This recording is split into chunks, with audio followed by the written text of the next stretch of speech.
आप चैनल को बिल्कुल सब्सक्राइब मत करना। मैं सब्सक्राइब करने के लिए कह भी नहीं रहा, सिर्फ आप इन टिप्सों को सुन लीजिए और ये टिप्सों को सिर्फ और सिर्फ आप सभी तक शेयर जरूर करें, क्योंकि जानकारी पहुंचाना आपकी भी जिम्मेदारी।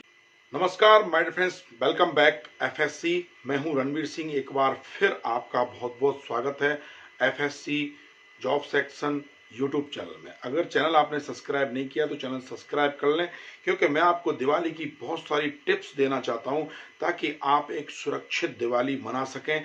आप सभी को दिवाली की बहुत बहुत शुभकामनाएं, हैप्पी दिवाली। और आप अपने परिवार के साथ जब दिवाली मनाएं तो इन महत्वपूर्ण टिप्स का ध्यान रखें। जो महत्वपूर्ण पॉइंट्स हैं उन पर चर्चा करूंगा, ज़्यादा समय आपका मैं लूंगा नहीं, क्योंकि देखिए दीपावली हमारा दीपों का त्यौहार है, लाइटिंग फेस्टिवल है। दीपावली के दिन आप दीपक जलाते हैं, बहुत सारी खुशियां आती हैं। ये 3-4 दिन का त्यौहार है जो परिवार के साथ आप बहुत अच्छे से एंजॉय करते हैं। तो परिवार में किसी भी तरह का कोई हादसा ना हो, उसके लिए आपको कुछ हिदायतों को बरतना चाहिए ताकि आप सेफ और सुरक्षित दिवाली मना सकें।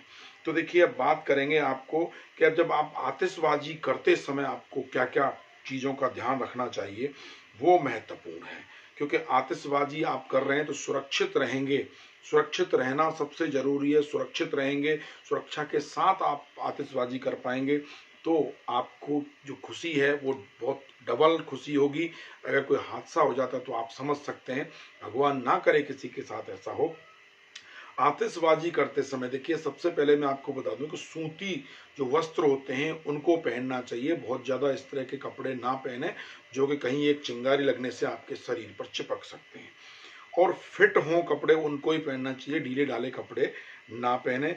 और देखिए महिलाएं जैसे कि लड़कियां हैं, दुपट्टा ये सब अच्छे से संभाल के रखें, साड़ी वगैरह इन सब चीज़ों को अच्छे से कवर करके रखें ताकि कोई ऐसा हादसा ना हो, कहीं कोई आग ना पकड़ सके। छोटे बच्चे जो अगर आतिशबाजी कर रहे हैं तो उनको देखिए अकेला ना छोड़ें, अपनी निगरानी में उनके साथ आप रहें और उनके साथ वो आपके पटाखे चला सकते हैं आपकी निगरानी में। और देखिए यहाँ पर जो कि छोटे बच्चे हैं, उन छोटे बच्चों को वही पटाखे आपको देने चाहिए जो कि सामान्य तरह के पटाखे हैं। बहुत ज़्यादा खतरनाक नहीं है, बहुत तेज आवाज़ नहीं करते, बहुत ज़्यादा चिंगारी नहीं निकलती और उनको आसानी से चलाया जा सकता है।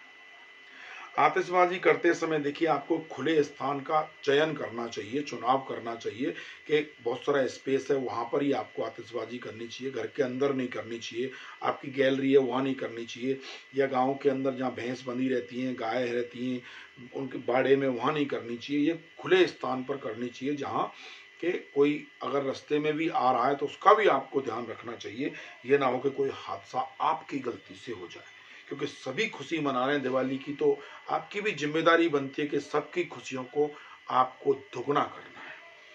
अब देखिए पटाखे अगर आप लेके आ रहे हैं तो कोई एक जो लाइसेंस जिस दुकान का होता है वैध, उसी से लेकर आए, अच्छे क्वालिटी के लेकर आए, कम लेकर आए लेकिन अच्छी क्वालिटी के लेकर आए।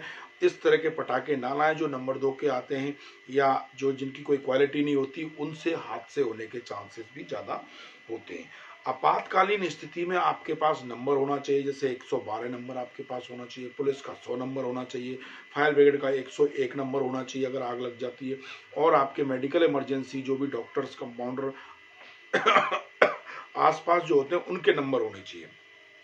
और फर्स्ट एड किट आपके पास होना बहुत ही जरूरी है, क्योंकि फर्स्ट एड किट हर घर के अंदर होनी चाहिए। और फर्स्ट एड किट के अंदर क्या सामान होता है वो आप हमारी एक वीडियो है उसका लिंक आपको मिल जाएगा, उसमें आप समझ सकते हैं।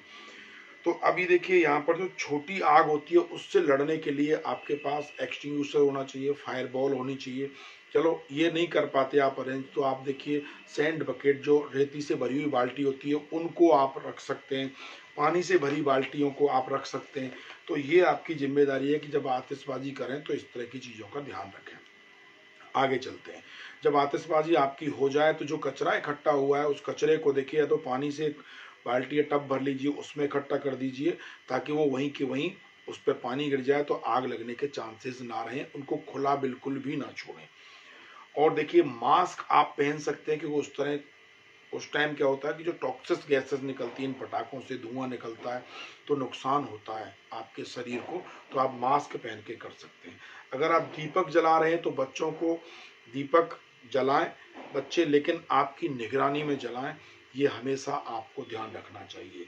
अब देखिए आप लाइटिंग कर रहे हैं, सीरीज डाल रहे हैं, झालर डाल रहे हैं, तो बच्चों को तो विशेषकर बिजली के उपकरणों से दूर रखना चाहिए, क्योंकि कहीं कोई कट अगर गलती से मिल गया, हम नई सीरीज भी लेके आते हैं उसमें भी कहीं कट आ जाता है, तो देखिए हादसा होने के चांसेस हैं।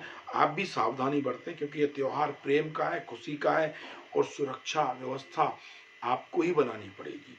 तो ये थे महत्वपूर्ण टिप्स कि आप सुरक्षित दिवाली बनाएं, अपने परिवार के साथ दिवाली मनाएं, और आपको एक बार फिर मैं कहूँगा दिवाली की बहुत बहुत सारी शुभकामनाएं, और मुझे दीजिए इजाज़त, फिर आऊँगा मैं नई अपडेट के साथ।